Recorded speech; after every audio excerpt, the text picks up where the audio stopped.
I got this direct message. I'll just say it's from Jack. Jack, if you're listening, you know who you are. I'm super glad you reached out. Here's what Jack wrote. I love your show, John. I'm a redneck tough Midwest guy, and I enjoy the heck out of it. Dude, I already like you, Jack. We're already good friends. One thing I gotta ask. Why in every episode you tell someone to pick up a rock and drop it? I tried it, and the whole time I think about how stupid it feels instead of getting rid of the grief. Am I doing it wrong? Dude, great question, Jack. Thanks for sending that on the internet. For sliding into my DMs, I think is how the kid. Nope, that's not what they said. Okay. Thank you for sending me an electronic message from the Midwest, Jack. Okay, a couple things. Throwing a rock, picking it up and throwing it is not going to heal your grief. Okay. When I tell somebody to go to the store and buy a brick, buy a cinder block, and write on it, what's this thing you're carrying around? Whether that's hatred for somebody, rage for somebody, an inability to forgive yourself, I want you to carry it past the point where it's comfortable. Obviously, don't get injured. Don't do anything that's going to cause you harm.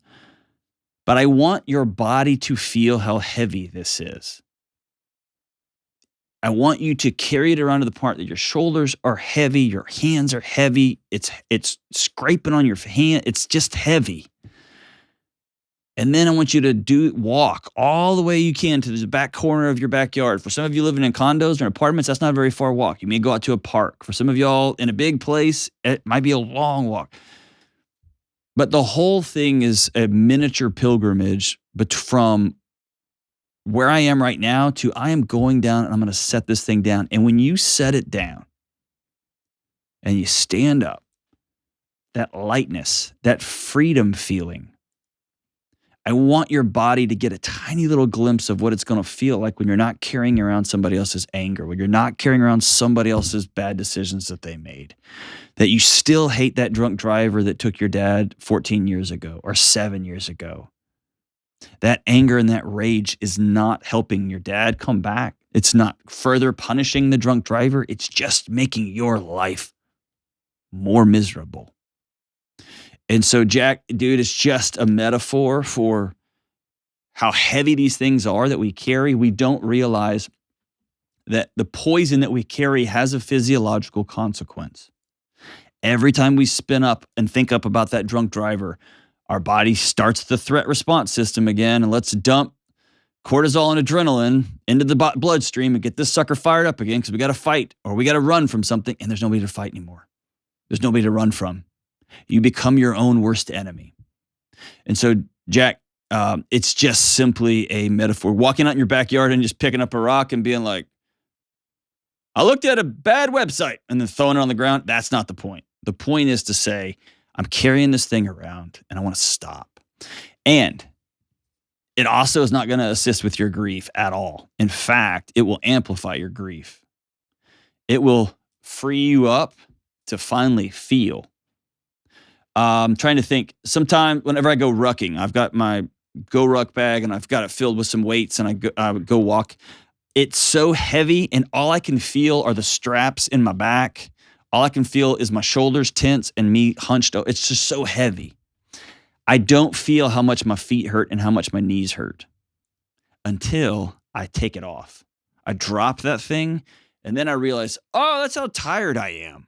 Oh, that's my knees are, God, I need to stretch, whatever the thing is. Then I can finally feel my entire body. But until I take that backpack off, I'm just feeling where those straps are digging in. And so we often carry around anger or rage, and we think it's just them. It's just them. It's just them. It's us. We're the ones paying the price for that hatred, that rage, that frustration, that lack of forgiveness. It's us. And so really, it's just an exercise. It's a metaphor. The feedback I've received has just been second to none. Folks who said, okay, I'm going to do this and I'm going to set it down. And when it pops back in your mind the next day, you can be like, nope, I put that down in the backyard. I've got a place where I put it down. It's like going to a funeral. I've got a point when I said goodbye to my grandmother. I got a point when I said goodbye to my kids. we had a funeral, and we said goodbye.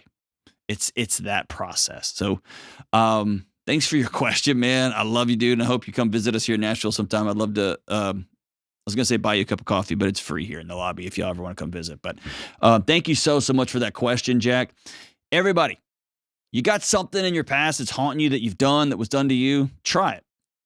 Go buy a cinder block, pay the money, go through the process, buy it, put a piece of duct tape on it or a piece of masking tape on it, write down what happened, just carry it around with you. 15 minutes, 20 minutes. Some of you may only be able to carry it for 2 minutes, right? And then take it somewhere where it's going to sit down forever. Maybe you go on a hike with it out in a park and you carry it out into the woods and you set it down and say, this is where this is where this gets left forever.